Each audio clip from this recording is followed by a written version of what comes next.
É uma história que eu adoro contar. Mas logo às 6 da matina, ele fez aquela faxina.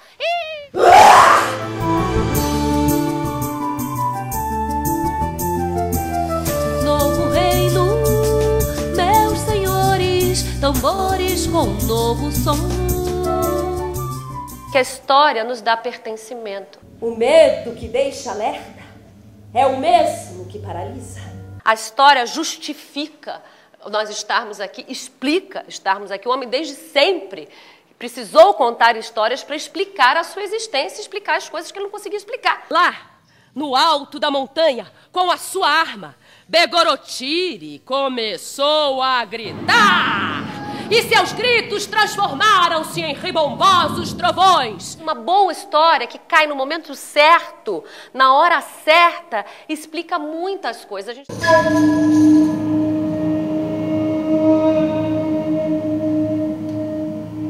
O homem precisa das histórias para dar significado para a sua vida, para explicar a sua vida. Então eu conto história para qualquer idade, eu conto para criança, para adolescente, para adulto. Eu acho que o diferencial da arte de contar histórias é você ser dono da palavra, quer dizer, o contador de histórias, diferentemente, quer dizer, o ator também é o dono da palavra, mas o ator ele pode usufruir de outros recursos, né, do figurino, da luz, do personagem. O contador de histórias, ele tem a história.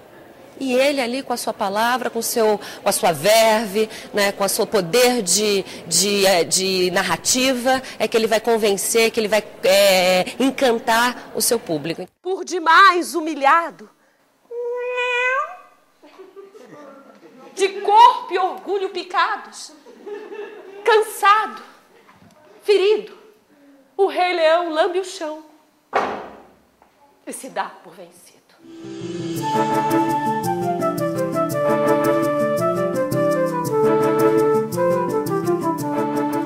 Essa palestra, na verdade, o que ela é? Ela é um resumo de tudo aquilo que eu refleti ao longo desses 8 anos como contadora de histórias, né? 30 anos de atriz, mas como contadora 8 anos. O que foi importante para mim, em termos de reflexão, para eu organizar um pouco esse conteúdo, essas informações sobre a arte de contar histórias.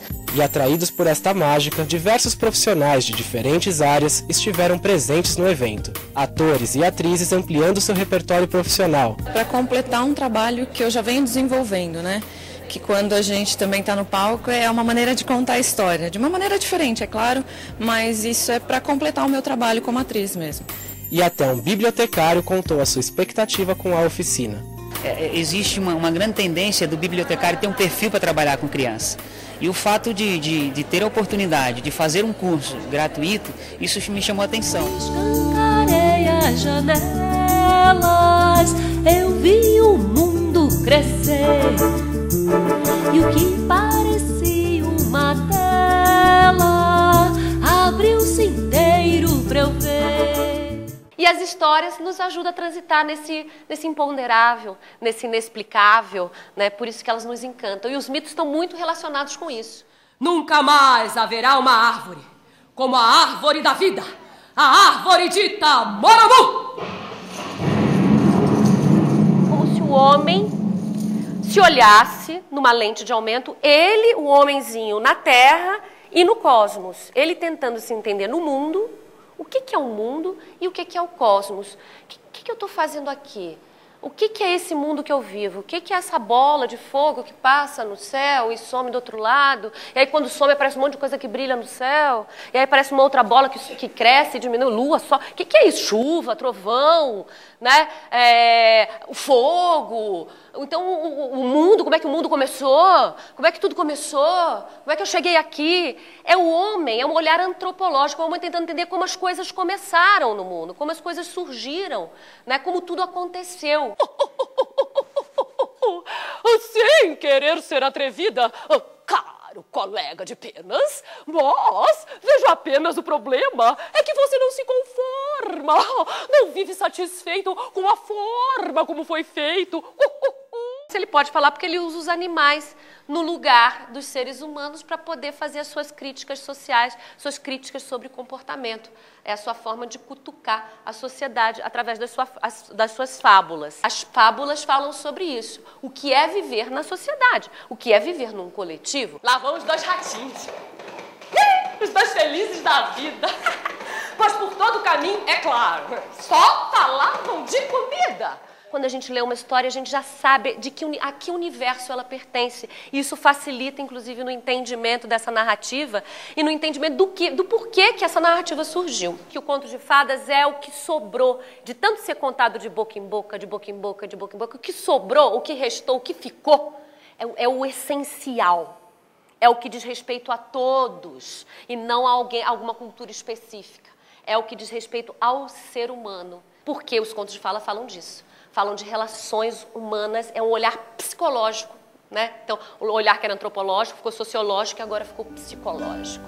Então poderás partir em busca da espada encantada e com ela conquistar a tua liberdade e devolver a paz ao reino distante.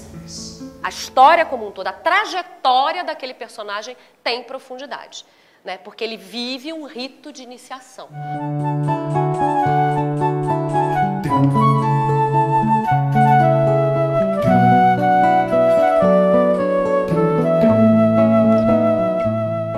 As histórias, elas ensinam subrepticiamente, elas ensinam nas entrelinhas. Então, acho que a história, ela está ligada ao mundo da educação pelo fato dela favorecer o pensamento, o entendimento da narrativa, o entendimento da sequência das ações, né, o poder de abstração, favorecendo o imaginário. O grande pulo do gato, que é o mais antigo do mundo, mas que hoje em dia está fazendo uma grande diferença, que é favorecer o imaginário sem precisar que você traga a imagem junto.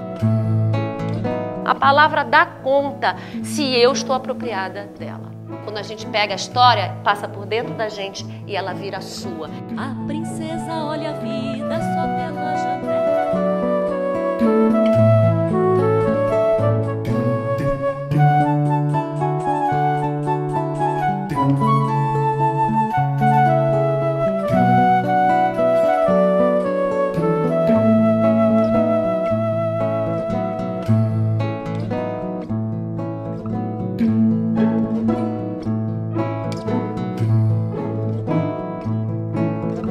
A princesa olha a vida só pela janela, vê seu dia a dia assim, feito fotografia. Sempre a mesma imagem que envelhece e amarela. Ela fia até se borda, mas nem desconfia.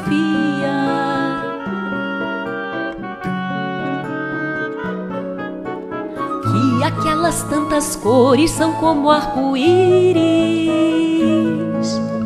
Enche os olhos, não existe, é uma fantasia. Verás o que é real, princesa, quando tu partires, pra encontrar o fio da meada, ele é quem te guia.